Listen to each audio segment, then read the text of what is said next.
Welcome everybody. I'm absolutely delighted to host this webinar today, and welcome to everybody. It's absolutely wonderful to see how many people have joined us today for a fabulous panel of speakers on the very crucial and important subject of the climate and ecological crisis, a call to action for psychiatrists.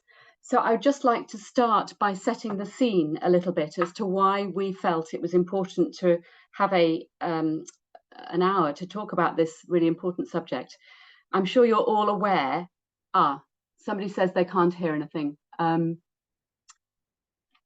Bethany, are you able to help? Can anybody hear me now? You can hear now. Perfect. Okay, thank you. So thank you again. I'm just welcoming you all to this important webinar, The Climate and Ecological Crisis, a call to action for psychiatrists. We have 4 fabulous speakers, but I would like to set the scene by just reminding everybody of why we're here. Secretary General of the United Nations, Antonio Guterres, has recently, in September 23, really laid it out very clear for us. Humanity has opened the gates of hell, he tells us, and we are allowing the climate to run out of control. And if we want to tackle this, we have to get to net zero by 2040, and currently the world is way behind. So that's why we're here to discuss what can we as psychiatrists do. I'd like to introduce 4 speakers. We have Frances Bennett, Lynn Jones, Tom Nutting and Kirsten Shukla, and I'm going to introduce them very briefly one by one, but they have a much more extensive biography in the chat. Frances Bennett is has recently finished his core psychiatry and is applying for higher training in CAMS. He's been very committed to climate activism since the age of 17, and has more recently been very active member of MedAct, the group of doctors who are campaigning on the premise of health and social justice. So very happy to welcome Frances. Lynn Jones, OBE, is a consultant child and adolescent psychiatrist. She's a relief worker. She's a climate activist. She's an honorary professor, associate professor at the London School of Hygiene and Tropical Medicine, and a consultant to the WHO. She's written really extensively on the subjects of migration, and she is about to publish a book on non-violent direct action, past and present, next spring, 2024. So look out for that. The title, briefly, is Sorry for the Inconvenience, but This is an Emergency. I then would like to introduce Tom Nutting, who is an ST4 in general psychiatry in Bristol, and he's a medical education fellow in co-production at his trust, and he's recently accepted the college role of Green Scholar in the Planetary Health and Sustainability Committee. He's also a very active supporter of protest groups such as Extinction Rebellion, Just Stop Oil, Greenpeace, and very importantly, Psychiatry Declares, or Psych Declares. Finally, and last but definitely not least, is Kirsten Shukla, who is a consultant CAMS psychiatrist who graduated from Germany but has been working in the UK since 1995. She has been an absolutely crucial founder member of Psychiatry Declares, which she'll be telling us much more about, of what we can do, how can we step up in all sorts of different ways to do our part as professionals, doctors, psychiatrists, and members of society. So we will have the speakers one by one onto the screen. I'm just explaining the structure of the webinar, which is that we'll have clarification questions after each speaker, but just very simple if there's something that's not clear. But the main discussion and questions will be at the end of the session, and I will select questions for each of the speakers. So without further ado, please can I introduce and applaud Frances to do his speech. Many thanks. So, the first thing I wanted to speak about was engagement.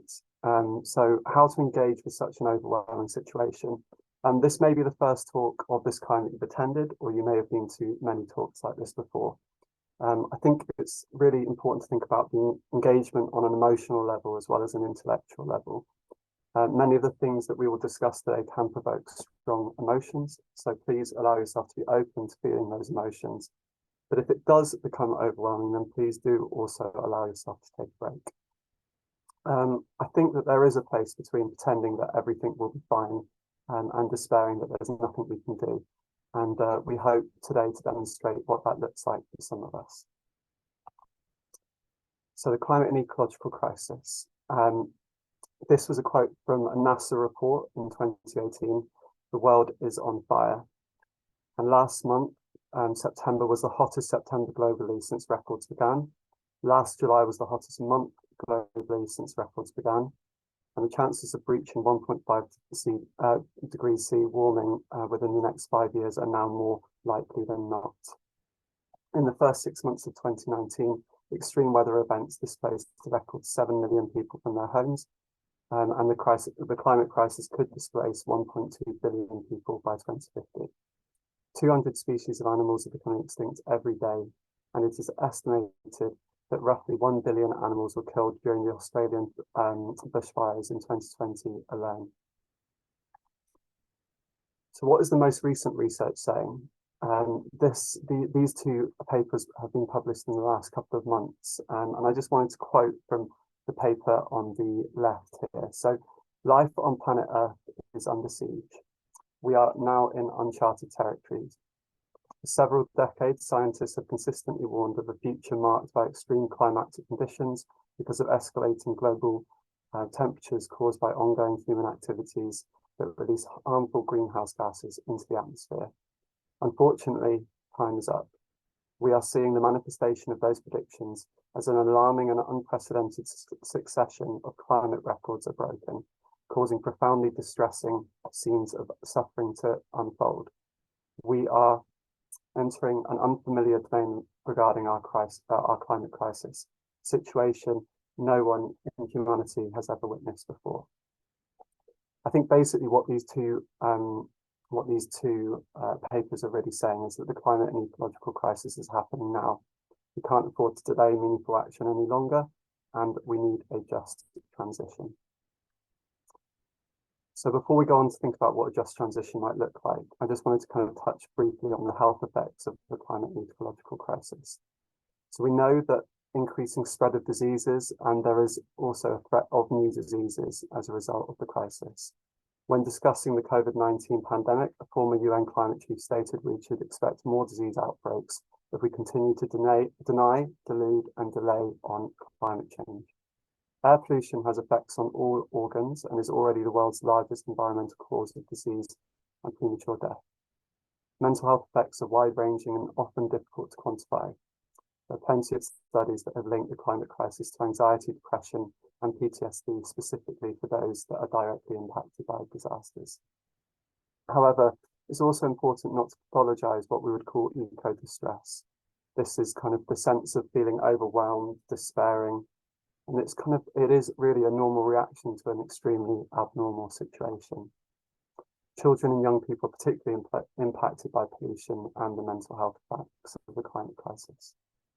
We cannot continue. So sorry, this was a quote from the president of the Royal College of Paediatrics and Child Health just from this last weekend. And she said, "We cannot continue on like this as a country with our heads in the sand. There is no such thing as the right time economically to tackle climate change.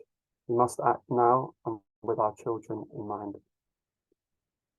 So what does justice mean in a situation like this? I think fundamentally, it really involves addressing inequality, and that's financial inequality, but also in terms of power imbalances. The richest 10% of the world's population, i.e. everyone in this talk, are responsible for 52% of the world's carbon emissions. That's compared with 7% of the 3.1 billion people who make up the poorest half of humanity.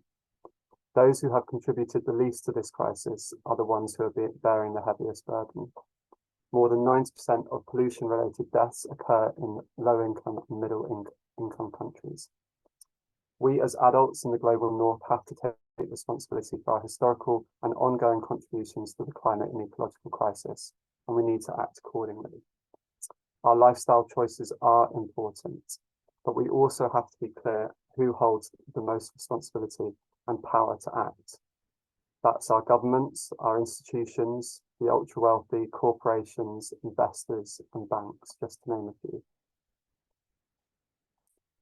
So what does a just transition look like? I really like this, this kind of infographic, and what we're really trying to work towards is we're kind of you can see that on the left-hand side is where we very much still are at the moment. We're very much in an extractive economy, and we want to work towards a regenerative economy. It really is, I think, on the bottom, it really highlights this idea of power. We want to divest from the power of vested interests and invest in our own power. One of the other things that I think is really important to point out here is that we're kind of moving from a purpose of the enclosure of wealth and power to a purpose of ecological and social well-being, which hopefully we can all agree would be a good direction of travel. The language that we use also really does matter. So the greenhouse effect, climate change, global warming, global heating, global temperatures, what features do all these phrases have in common? When we talk about the climate or global, it makes it seem like something amorphous, something that's over there, i.e. not where I am. When we talk about effects, change, warming, heating, it makes it seem like something we don't really need to be afraid of. So why do we need to talk about the climate and ecological crisis? Climate is imperfect, but it's probably the best that we have at the moment. The ecological emphasizes the importance of biodiversity loss, and crisis places emphasis on the fact that we need to act now. The language that we use needs to convey a sense of seriousness, immediacy, and also of action and responsibility. These are two headlines from one of them's a newspaper on the top, and the other one was a online kind of news resource. I just kind of thought it was just an interesting take on the kind of record temperatures that we've had in September. I just wonder what people think about which of these do you think conveys a sense of seriousness and responsibility. So the last thing I wanted to talk about was what we call a precautionary principle. This is a quote from Sir David King, who is the former UK Chief Scientist and UK Special Representative for Climate Change. If you got on a plane with a 1 in 100 chance of crashing, you would be appropriately scared. But we are experimenting with the climate in a way that throws up probabilities of very severe consequences of much more than that. Climate modelling makes predictions about how likely it is that something terrible will happen in the future if we don't take radical action now. However, we cannot say with certainty that one event or predicted risk will definitely happen. Many climate scientists acknowledge that in the past their models have vastly underestimated potential risks. So the precautionary principle reminds us that when it comes to the future of the only planet that we have, if there's a plausible risk that we could reach irreversible and uncontrollable tipping points, why would we wait to see if they actually happen? One example that I've kind of noticed a lot in the news recently in discussions about the kind of record temperatures that we've been having is the El Niño phenomenon. When we talk about this, yes, the El Niño does make it more likely that we will have warmer temperatures for the next year, 2 years, however long it lasts. But should we therefore wait until it's over to see if the wildfires stop? So lastly, I know everybody quotes from Bevan, but I do think this is a fantastic quote and really does capture where I think we need to be as psychiatrists, as doctors. So preventative medicine is merely another way of saying health by collective action. Thank you. Yes, thank you so much, Francis, for that really comprehensive addressing of some very important questions as to what are the effects of the climate crisis on mental health. Thanks so much to Francis. Are there any clarifying questions? Any questions just to clarify any points of information, or shall we continue? I particularly enjoyed Francis' emphasis on what we can do as professionals and the urgency of the situation. Okay, I think what we'll do is move straight on to Lynn Jones. Lynn, please go ahead with your talk. Thank you. So I'm going to start with some personal history and simple things you can do and a little bit of theory. And I hope you'll be interested enough to discuss with me when we get to the break. The first thing I want to start, it's really simple, and you're here, so you're already involved in this process. Educate yourself so you can educate others. And there's so much material out there now, good material. I particularly recommend any movie by David Attenborough, but also Lancet Planetary Health, New Scientist Climate Change. I've put the links there. Educate yourself so that you can educate others, because as a health professional, you are in an extraordinarily powerful position. You're a trusted messenger. You can talk to neighbors, talk to friends, talk to family, and people listen to you. And the other thing you can do as a health professional is you can put across a positive message, because we have a saying in the aid world in which I work, you know, build back better, crisis is an opportunity. And definitely the climate crisis is a health opportunity, because every change we make is actually better for our health. Less fossil fuels, less air pollution, more green space, happier lives. I probably don't have to spell it out for you because you know all this stuff. Don't be afraid to share it, and don't be afraid to share it, sorry, went on too fast, with your MP. Because what I can tell you is, however resistant he might be, talking to him, writing to him, going to see him has an effect. I've seen my own MP, Derek Thomas, Conservative St Ives, shift his position and become one of the only 3 Conservatives to endorse the CEE bill, Climate and Ecological Emergency Bill, because of pressure from his constituents. It works. Please do it. Sorry, my slide flicker is going a bit funny. I don't know why it's not. There we go. Something else I've learned as a psychiatrist, especially when dealing with addictive behavior, which is what our dependence on fossil fuels is don't knock the small stuff. And small is often not as small as it seems. There are plenty of non-violent, direct actions that are perfectly legal, simple to do. I recommend this website and this group, Take the Jump. This is me talking about it with young people in Margate at Christmas, just playing a game to introduce them to the ideas. Every single action counts. And if you encourage your neighbors to do it as well, it counts even more. Okay, so you're already doing all of that. You want to do more. And you want to know, does nonviolent direct action work? Well, I'll share some personal stories here, because in the early 80s, I was personally completely terrified by another existential threat that hasn't gone away. It's called nuclear war. So I actually resigned my job, my first job in accident and emergency, to go and live outside a missile base called Greenham Common, where Mrs. Thatcher planned to put a new kind of nuclear weapon that she wanted to use if we had any risk of nuclear war. So we had a lot of very dramatic and famous demonstrations. We encircled the base, we danced on the silos, we got a lot of publicity, and public opinion changed. It became opposed to the missiles, but that didn't stop Mrs. Thatcher bringing them in. It didn't stop the press turning on us, reviling us, subjecting us to daily evictions, the public turning against us. We got arrested, went to prison, thousands of us did. But the effectiveness of these weapons depended on secret deployment in the countryside. And what we did was we created a network with other peace activists around the countryside to ensure that not one single time did these cruise missiles leave the base secretly. They couldn't work. If we could do it, what could the Russians do? And in 1987, the INF Treaty was signed, removing this whole class of weapons from across East and West Europe. And Gorbachev is on record as saying that part of what made him prepared to negotiate, go to Reykjavik and sign the treaty, was Greenham women, because he knew that we would hold the government to account. Direct interventions work.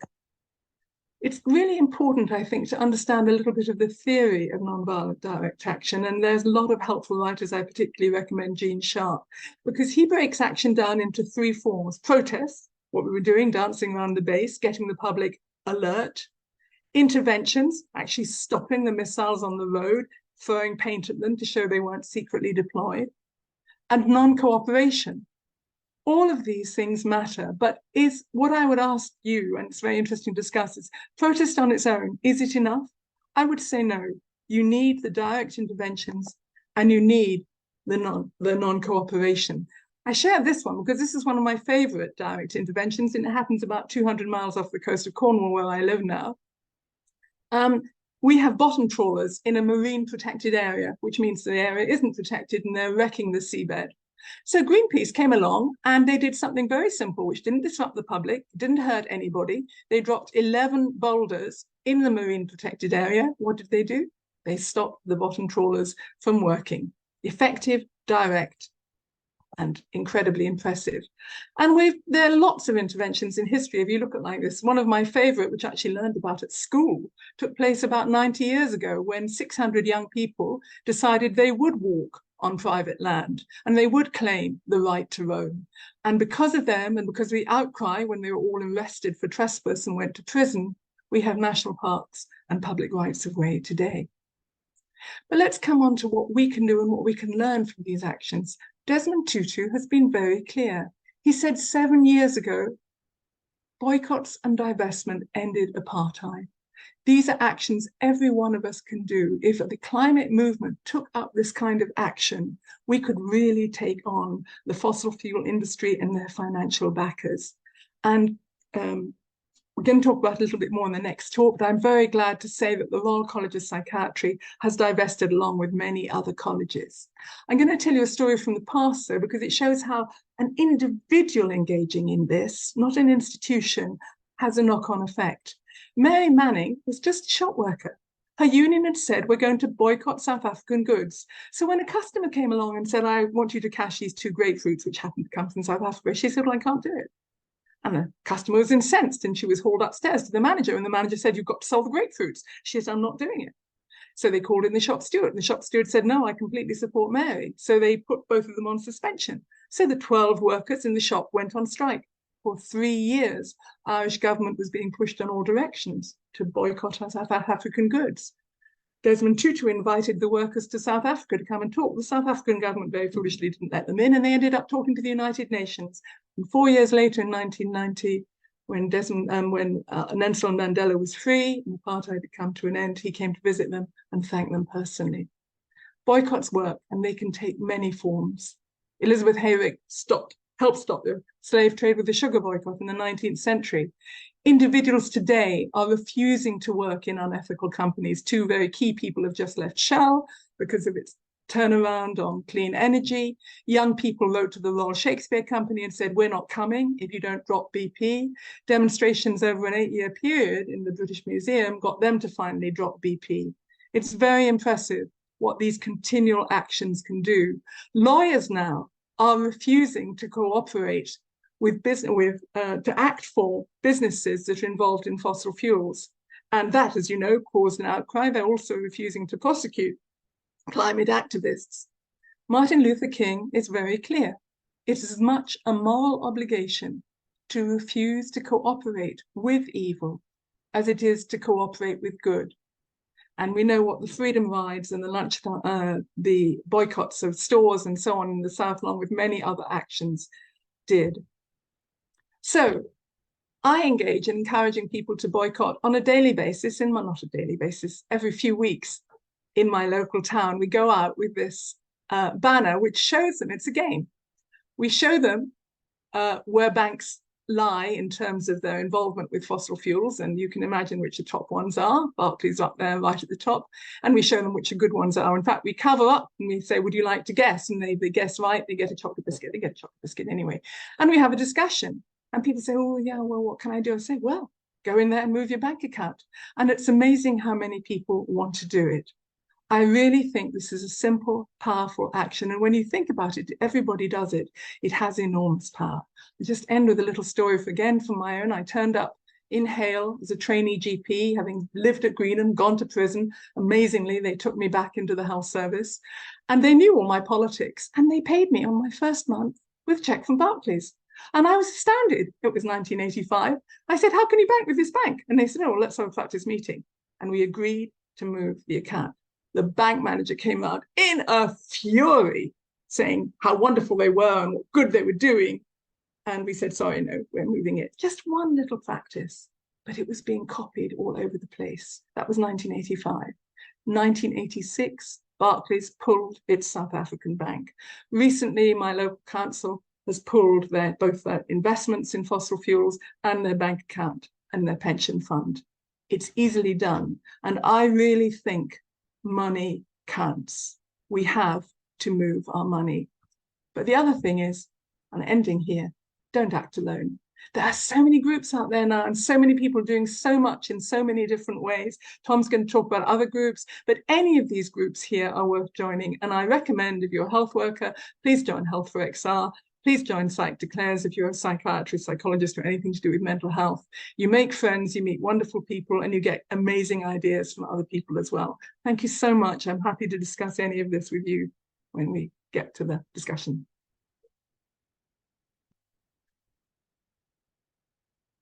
And again, a fabulous historical spread of all the things that have happened in the past. And I look forward to seeing your book, which is out next spring.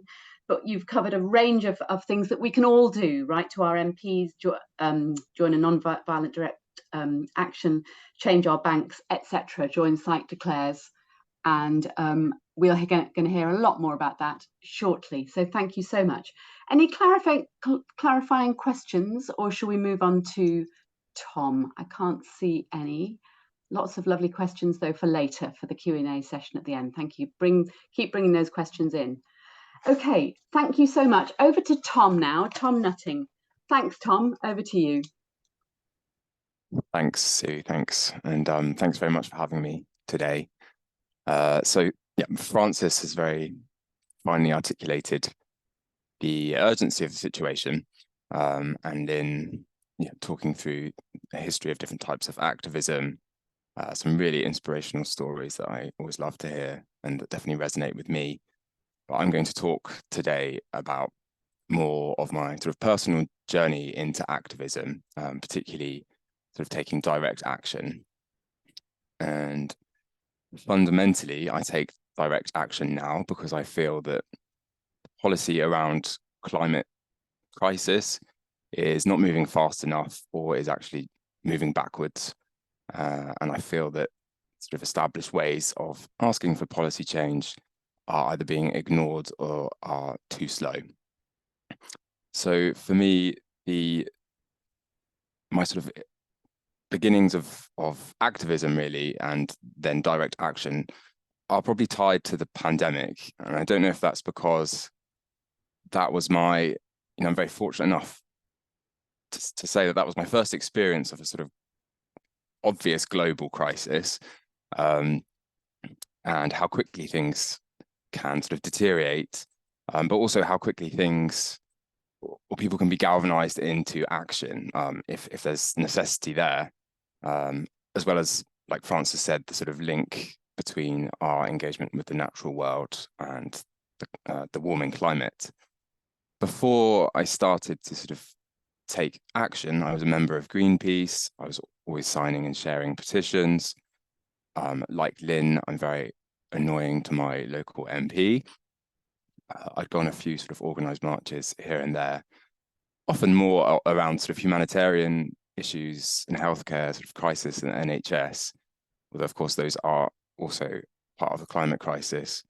But like a lot of people listening, I imagine, I started to feel increasingly anxious around the climate crisis, everything that Francis was talking about, records being broken year after year, and feeling increasingly frustrated with sort of responses that I'd get personally from my MP, and increasingly dismayed by sort of governmental policies on a lot of things, but particularly the climate crisis.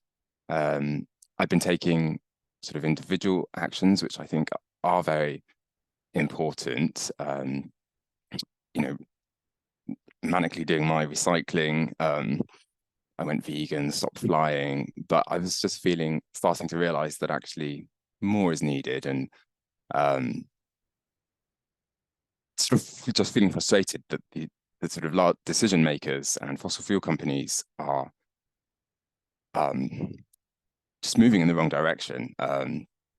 And yeah, just starting to get an idea of the injustice of the climate crisis, who it's affecting, seeing the extreme weather events and sort of feeling them myself, in the heat waves. And at that point, I then joined XR, Extinction Rebellion.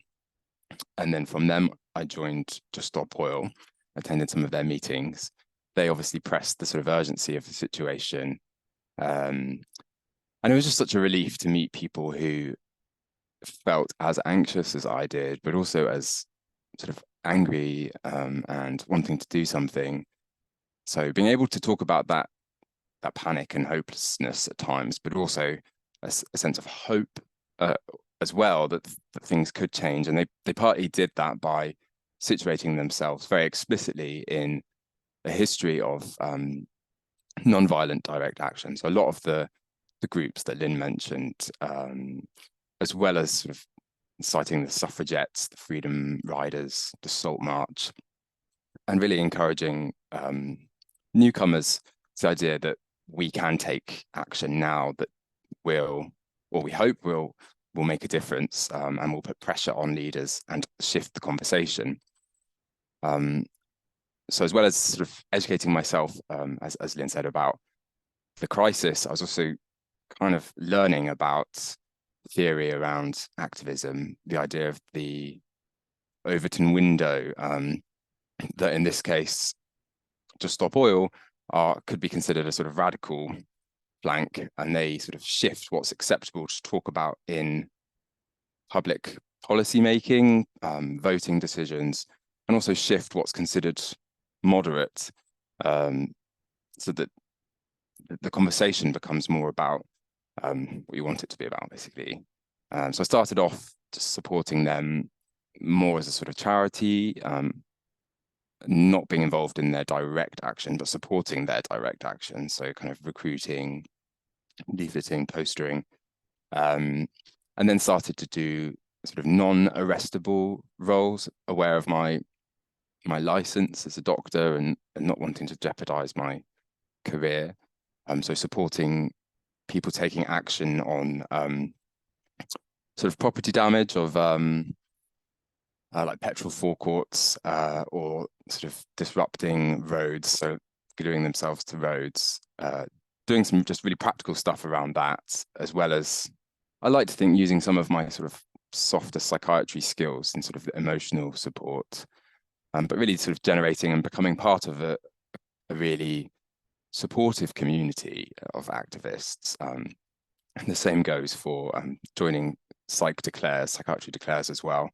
Really building strong friendships, helping us navigate this landscape. I think that's one of the most important things for me about activism, as well as meeting just some incredibly kind, very brave, and inspirational people, who often are very scared, have never sort of broken rules in their life, and feel quite mixed about it, but they feel the urgency of where we're at now really warrants it, and they do it anyhow. And for me, that is kind of bravery. But I would say I've been sort of up and down over my time in activism in terms of how I feel about disruptive action. I do feel it works, and as Lynn pointed out, I do feel there is a lot of evidence, and there's quite a lot of research, particularly from America, around disruptive action and social change. But I've had a lot of arguments or disagreements with people, family and friends, colleagues, around my involvement, partly because of my role as a doctor or my career, but also just the sort of the ethics of disrupting ordinary people. And I do have times where I am unsure about that, particularly when I actually take part now in sort of slow marches. I've been sort of dragged off the road and there's violence, and I sort of navigate the point of arrest, although I am probably moving now towards being arrested. But I'm saying that basically I do find that really stressful, and when people are shouting a lot of things at you, that, you know, understandably I'm quite frustrated, but that also gets to you and you think, perhaps this is the wrong thing. But I would say overall, I still come back to thinking that it's warranted. The level of disruption we're usually in disrupting a road for a very short period of time compared to the disruption that is, I was going to say is coming, but it's already here. The climate crisis, as we know, is already here. Last week in the UK, storm, killed people, washed streets away, that level of disruption, I think the disruption that we take, for example, with Just Stop Oil, is not even, I'd say that's less than proportionate to what we're trying to sort of highlight and bring about change. And I think there is something about I could see in the chat about breaking laws, and I think there is something about that transgression. It creates a sort of uneasiness. The same with some of the what they call cultural actions, the sort of throwing paint and things. You know, why is it that this ordinary grandmother from Yorkshire is being dragged off the road? Why are these students risking their careers by throwing paint? But I'd say I'd just end by saying that I do feel, we've got a very recent example in the Dutch climate activism scene. Activists have been blocking the main highway to The Hague in protest of the Dutch government's continued subsidizing of fossil fuels, which we do too. But their blockades have been sort of constant and really big. I think approaching 3,000 members of the public have been arrested. And actually last week, very much in response to that, Dutch MPs have voted to end fossil fuel subsidies. So yeah, I'll finish there. Thank you. Gosh, thank you, Tom. That was really from the heart and an authentic account of all the things you've been doing and putting yourself on the line. Very difficult to talk about with family and friends, but really great to hear that positive outcome. Things may be changing. Let's see. And thank you everybody for all the questions which are coming in. They will be selected shortly from the Q&A part of the Zoom call. So last, very much not least, may I introduce Kirsten, who is an absolutely key climate activist with regards to psychiatry action. May I welcome Kirsten? Okay, so my talk is titled Actions the Royal College of Psychiatrists has taken and what more is there to do. So I'm talking, next slide. Next slide, please. Okay, so I'm talking from a Psychiatrists perspective.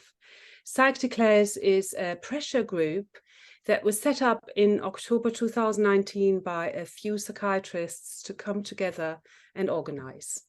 There had already been a sustainability committee at the college, and work on a position statement on climate and other good things had started.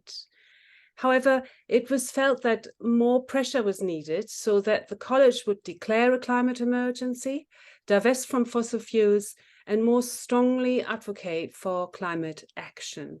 Next slide, please. So Psychiatrists started off with lobbying the college to divest from all fossil fuel investments, which the college agreed to do in February 2020. Next slide. And then in May 2021, the college declared a climate and ecological emergency and published its position statement on climate. And here is a quote of what Adrian James, the president, said at the launch event. The climate and ecological emergency is a mental health emergency. Our mental health is entwined with the health of our natural world. Next slide. And the position statement included pledges, for example, to become net zero by 2040 and to advocate the links between health and the eco-crisis. An important pledge was to use the college's network to lobby government on policies which do not adequately acknowledge the mental health consequences of the climate and ecological emergency. The college therefore acknowledged its own role as an institution with power that can hold government and policymakers to account if needed. Next slide. So some of the pledges that were made were those to create education resources for members. E-learning modules proposed were, for example, creating green plans, eco-camps, nature matters, psychotherapy through a sustainable lens, public health and sustainability, staff well-being, sustainable pharmaceutical prescribing, and last but not least, medical activism, which will be written by Psychiatrists.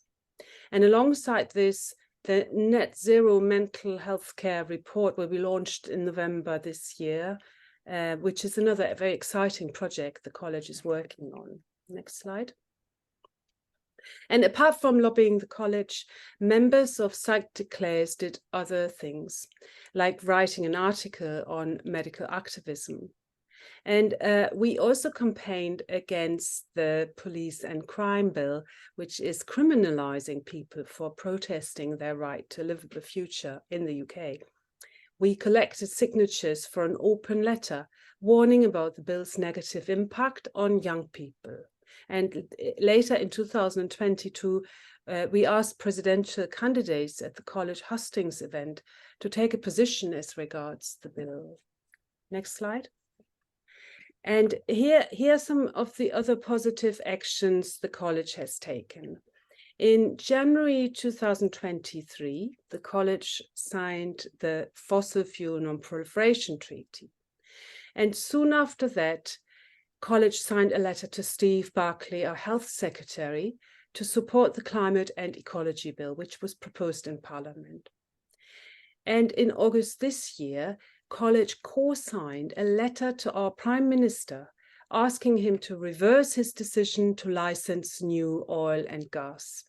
However, college not yet written to Sunak in response to his massive U-turn on key environmental measures that he announced in September. Next slide. And following on from our successful divestment campaign, Psychiatrists more recently focused on college to change bank accounts. We believe that the college should move accounts from Barclays to an ethical and sustainable bank. Where the college puts its money is one of the most critical choices it can make when it comes to combating the climate and ecological crisis. Barclays tops the list of climate offenders for fossil fuel finance, and the International Energy's Net Zero by 2050 roadmap shows that we cannot continue to pursue new oil, gas, or coal expansion if we want to limit global warming to 1.5 degrees. And despite this, between 2016 and 21, Barclays financed a £133 billion into the fossil fuel industry. This was more than any other European bank, earning them the title of Europe's dirtiest bank. Next slide. We met with the college treasurer for an initial discussion in late 2022, and the issue was then discussed at the Financial Management Committee in May 2023, where it was rejected. But following that, Psychiatrists decided to approach regional branches of the college to get support for the campaign. The London division is since supporting it, as is the Southwest one. And many of the council members are now also supporting the move. Next one. And in addition to lobbying divisions and regions, we started an online petition that any member of the Royal College can sign. Next slide. And this is just a gentle reminder that college communications, like all other communications, have to be true to the course. We are in a state of climate and ecological crisis, and to not mention climate when referring to what happened in Libya this summer is a grave omission. Even after all of the good the college has done on climate, including signing letters and issuing statements, college communications like the above are unforgivable. The disaster in Libya was not a natural disaster. Scientists at World Weather Attribution say that an event as extreme as the one observed over Libya has become up to 50 times more likely compared to a cooler climate. Thousands of people were killed in the city of Derna, which makes Libya the world's deadliest weather event this year. We are in a climate emergency, and we do need to act and say so. Next slide. So the report on the left has been issued by the UK Health Alliance on Climate Change this September. It contains a strong call to action on climate and biodiversity, and it's been endorsed by the Royal College of Psychiatrists, which shows that the college deeply cares about climate and nature. And around the same time, the State of Nature report has come out.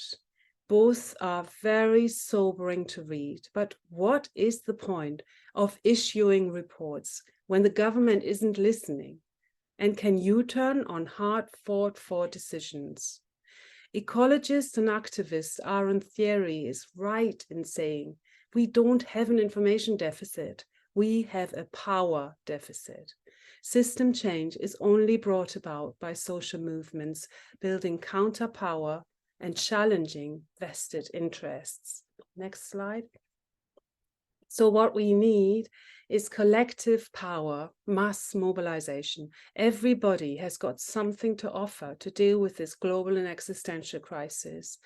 Some are good communicators, whilst others can offer practical support. Giving money is a way to help, or having more climate conversations can be another. Whatever you are good at, start it now and don't delay. For health's sake, for the sake of our children and our grandchildren, we are nature, defending ourselves. Next slide. And here are some references and a link to find Psychiatrists. Thank you. Thank you so much, Kirsten. I'm just starting my video. That was wonderful, and a really good sweep of all the things we can do, adding to everything else we've heard. We have 9 minutes, and we have many, many wonderful questions. Thank you so much for all the people who've put them in the chat. I'm going to try and select some for our speakers. There's a couple of questions specifically on the college's approach to psychiatrists being arrested. Can I put that one to Tom, please? Are you aware of a position from the college on people being arrested, psychiatrists being arrested, and open to the whole panel, actually? Yeah, I'd be interested what the rest of the panel said, because I'm not really aware of what the college says. I'm aware of what's been happening to friends who've been arrested in terms of from their colleges, and so not the Royal College of Psychiatrists, and from the GMC. And the answer is that it's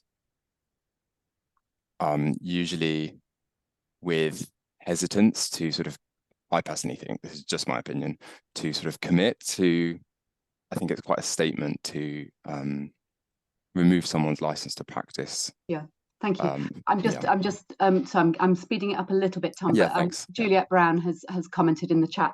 It's a question and a comment, really. What should health institutions be doing to show solidarity and support to peaceful activists, for example, those facing GMC due to protest actions? That is a good question. Because we have so little time, I'm going to move on to another question. I just would like to say... Sorry, Lynn, go ahead. No, I just want to throw into that. Would anybody faced with such proceedings remind the college that they have actually, not just my college, but other colleges, employed doctors and nurses and health workers who have been arrested, gone to prison for non-violent civil disobedience. And I have declared my criminal record on every job application I've made. And I've still been given a medal by the Queen. So I would just like to point out that in the past, this was before revalidation and appraisal and all the rest of it, it seemed to be accepted. Now, I know that's 40 years ago, but I think we need to remind the statutory bodies that they've accepted non-violent direct action in the past. So why can't they do it now? Okay, and Liam Emblis in the chat has said that current GMC guidance neither supports nor disallows protest, and as of April 2022, no UK doctors are known to have had their license revoked. So that's helpful to hear. Thanks, Liam. I'd like to present another question. There's a question about pensions. James Todd has asked, does anybody know how much, what potential we have to change how pensions are invested as medical professionals? Kirsten, do you know anything about this topic? Yeah. So in the UK, NHS pensions are paid from the tax system, so they're not invested in. Is that correct, Lynn? Yes. Yeah, I Private mean, pensions are different. Different, but in other countries, I know that in Germany, there's a big move to divest from ask pensions to divest from fossil fuels. But in the UK, we don't. Well, in Cornwall, the council has divested its pension fund. Okay, so you need to find out what your NHS pensions are not invested in fossil fuels, as far as I understand. I'm not an expert. Some councils, some local authorities, some bodies do invest their pension funds in things. So find out, do the research. Somebody did it down here and found that we needed to move in the local council. Thank you. A further question.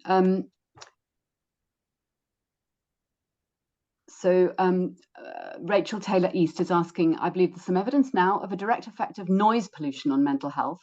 Is there any practical advice you have? Should psychiatrists be social prescribing around effects of this kind of thing? And will the Royal College of Psychiatrists be looking into this and the other effects of pollution and how we can care for our patients? Francis, I don't know if you've got any knowledge of this kind of thing, or anybody else from the panel. Sorry, I was just replying to something else in the chat, so I completely didn't hear what you said. Sorry. I guess we have the Sustainability, Planetary Health and Sustainability Committee at the Royal College of Psychiatrists, and they do fantastic work on social prescribing and pushing for more research and implementation of these things. So we desperately need more of this, and we need funding for these things. Yeah, so we have got that committee at the Royal College, and they are doing a lot. Thank you, Kirsten. And finally, there's a question about, sorry, I'm just going to find it, from Desal. Is Desal still with us? You had an interesting question about whether the Royal College of Psychiatrists has a position on the anti-boycott bill. Was that Desal? No, it's Mashal, I beg your pardon. Is Mashal still with us? Do we have any knowledge of whether the college has a position on the anti-boycott bill? That was a question from Mashal. And we should ask, because that is a very important bill, and more than 60 civil society organizations have written pointing out that it will have. I mean, this was possibly not the easiest moment to ask, because the bill is directly focused on Israel boycott and divest. And I think in the current climate, I'm not voicing any opinion here, the current climate would be, it just would be too difficult to discuss at the moment. But the whole principle of boycotting will be affected if that bill is passed. And these statements from, if you go on Quakers or any of these websites, Campaign Against the Arms Trade, they're all saying this bill will affect, like a local authority that says we don't want to invest in arms could be affected. So I think we need to take it. I think it's a job for psych declares to take up with the college and see if we can get them to take a position on it. So thank you for mentioning it. And yes, everything I say, please don't leave it, never hesitate to write directly to the two things that I've learned in the last year. Go to your division. My division is very sympathetic, and get whatever point you want onto the division agenda, and then get your division to write a letter, and they will. And if they agree, and they probably will, and then also take it up personally with the college, and also bring it to psych class. So 3 ways you can go. It's really helpful. Thank you, Lynn. We have very little time left, but I'd just like to highlight in the chat, there is a fantastic BMJ editorial, which I think is out tomorrow, which I really encourage everybody to have a look at, which has encouraged journals across the globe to look at the issues around the climate emergency, which is an incredible effort in medical journalism. I'm trying to find the link, but it's in the chat. And finally, really, is to kind of summarize that we can all do something. We're leaders in society. We're respected health professionals in the NHS or privately. We all have a social responsibility. And I think after today's talks, we can see how everybody could do something at whatever level. Talk to family and friends, write to your MP, sign the petition if you'd like to try and encourage the college to move from Barclays to a more sustainable bank. All credit to the college, by the way, for doing the things that they have done so far. Absolutely. I want to just say that, and there's more to do, of course, but the college has done quite a lot already. Please join Psych Declares, please join MedAct, please consider joining your trust sustainability committee. Please consider taking non-violent direct action on the streets, or indeed joining more non-cooperative action, as Tom described, as you see fit. There is something for everybody. I could go on. Please talk to your families and friends. This is the biggest problem that we face in the next generation, for sure, no question. I think we're at the end of time. Any final comments? Can we be sure, Bethany, that the chat can be shared and the Q&A can be shared, because there's so much there, and is that right with the participants? Because I would like to pick up some of the questions later. Yeah, we'll publish it on our website, and that will be shared with everyone afterwards. What, both chat and Q&A? Yeah. Bless you. Thank you. That's great to hear. Yeah, sorry we couldn't deal with all the really interesting questions, and thank you so much, everybody, for being Let me thank everybody on the panel, and thank brilliant you so much audience for coming. 267 participants. That's absolutely wonderful. And please go and spread the word. And thank you so much for coming. Thanks for sharing, Sue. Okay, thank you. Thank you. Thank Thanks, you. Bethany. Thank you. Thanks to all the panelists.